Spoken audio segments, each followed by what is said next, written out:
भीमा सहकारी साखर कारखान्याच्या प्रशासनाने तब्बल 12 महिने कामगारांना पगार न दिल्याने भीमा पाटसच्या कामगारांसह त्यांची पत्नी आणि मुलांनी मूकमोर्चा काढून कारखाना प्रशासनाचा जाहीर निषेध केला। भीमा पाटसच्या कामगारांना दिवाळीत पगार आणि बोनस मिळेल अशी अपेक्षा होती, परंतु यापैकी कामगारांना काहीच न मिळाल्याने कामगार वर्गामध्ये कमालीची चीड निर्माण झाली होती।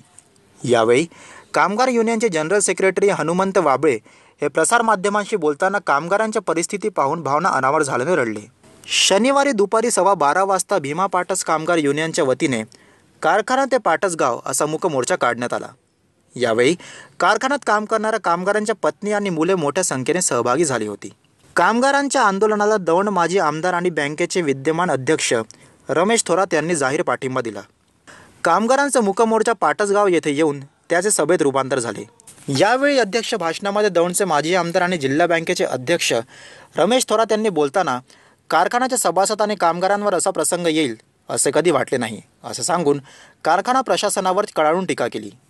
दीपावलीच्या ऐन सणासुदीमध्ये भीमा पाटस कारखान्याच्या कर्मचाऱ्यांना जी त्यांच्यावर वेळ आलेली आहे ती अत्यंत दुर्दैवी आणि वाईट अशी वेळ आलेली आहे।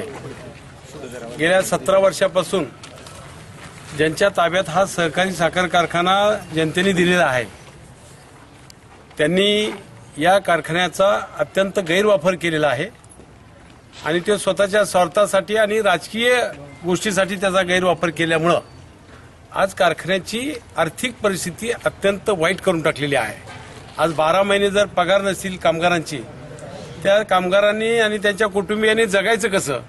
त्यांची मुलं जी आज शाळेत जातात, शिक्षण घेतात, त्यांना शिक्षण शिकवायचं कसं?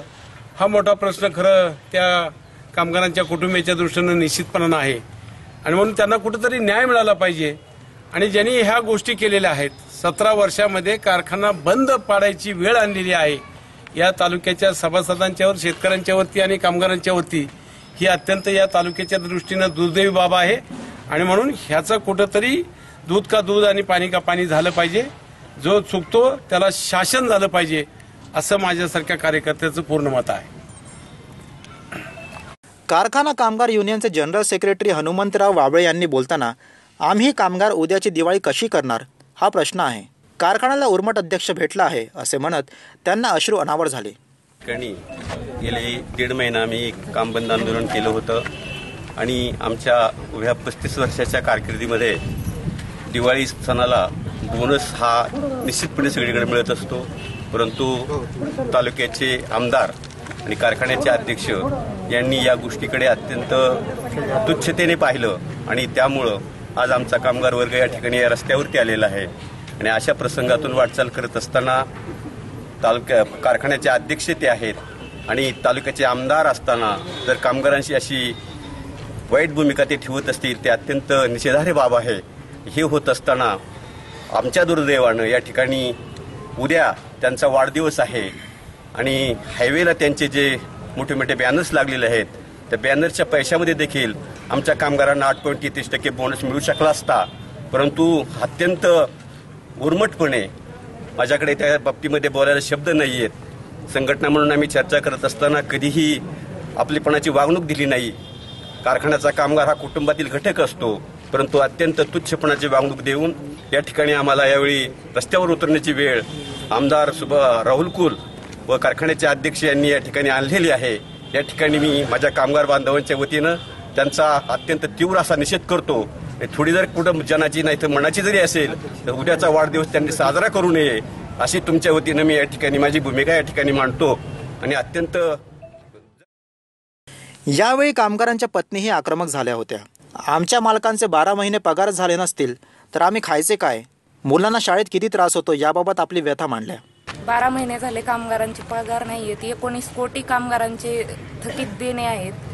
तर आज दिवाळीच्या दिवशी आज या पद्धतीने कामगारांना उतरावं लागते रोडवरती। खरं तर ही तालुक्यासाठी आणि दादांसाठी पण खूप मोठी लाजिरवाणी गोष्ट आहे। आज तालुक्याचे आमदार आहेत त्यांनी या गोष्टीचा कुठेतरी गांभीर्याने विचार करावा। कामगारांचा जास्त अंत पाहू नये, अन्यथा जनता थोड्या दिवसात त्यांना याचा धडा शिकवल्याशिवाय राहणार नाही। आज तालुक्यात प्रत्येक ठिकाणी त्यांचे मोठे मोठे फ्लेक्स लागलेले दिसत आहेत। त्या फ्लेक्स ऐवजी त्यांनी जर कामगारांचा एक पगार दिला असता आज तर कामगारांची दिवाळी आज गोड. घरात अजिबात खर्च जर भागवायचा म्हणले तर रुपया नाही. कामगार असं आहे 12 महिने कामाला असून सुद्धा तंबाखूच्या पुडीला मागे. तंबाखूची पुडी जरी घ्यायची म्हणलं तरी आज मला पैसे मागतायत. लहान लहान मुलं आहेत, शाळेत जातात, घर चालवायचं कसं? 12 महिने जर पगार नसेल तर खायचं काय? भरपूर कर्ज आहे, बँकेचे कर्ज आहे, किराणा उधार, सगळीकडे कर्जच आहे. द्यायचे कसे? 12 महिने जर पगार नसेल तर घर चालवायचं कसं? जर कामगारांनी पगार दिला घरात तर बाई माणूस घर चालवण ना, नाही तर घर कसं चालवणार? आम्ही काही भीक मागत नाही राहुल दादा, फक्त आमचा हक्क मागतोय. यावेळी कामगार संघाचे अध्यक्ष अर्जुन दिवेकर यांनीही कारखाना प्रशासनाचा निषेध केला. या आंदोलनास माजी आमदार रमेश थोरात, सत्वशील शितोळे, पाटाच्या सरपंच शीतल भागवत, उपसरपंच मंगेश दोशी, शिवाजी ढमाले यासह कामगार मोठ्या संख्येने उपस्थित होते. प्रतिनिधी Abbas Shaikh, next generation news, Daund.